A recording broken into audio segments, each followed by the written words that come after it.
এবার ক্ষমা চেয়ে পদত্যাগের ঘোষণা দিল স্বরাষ্ট্র উপদেষ্টা ব্রিগেডিয়ার এম সাখাওয়াত হোসেন। দায়িত্ব পাওয়ার পঞ্চম দিনের মাথায় পদত্যাগের ঘোষণা দেন। গত 2 দিন ধরে বিতর্কিত মন্তব্যের কারণে ছাত্র জনতা রাস্তায় বেরিয়ে পড়ে। ছাত্র জনতা বলেন, আওয়ামী লীগের পক্ষপাতিত্ব করায় শেখ হাসিনাকে হত্যার স্বীকৃতি দেয় এই ব্রিগেডিয়ার জেনারেল। এজন্য উপদেষ্টা পদ থেকে তাকে বহিষ্কারের হুমকি দেওয়া হয়। এদিকে নিজের ভুল বুঝতে পেরে সকলের কাছে ক্ষমা প্রার্থনা করেন সাখাওয়াত হোসেন।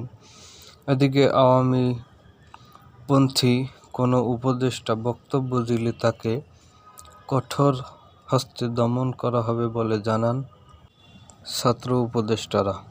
অনেক রাজনৈতিক বিশ্লেষকরা মনে করেন,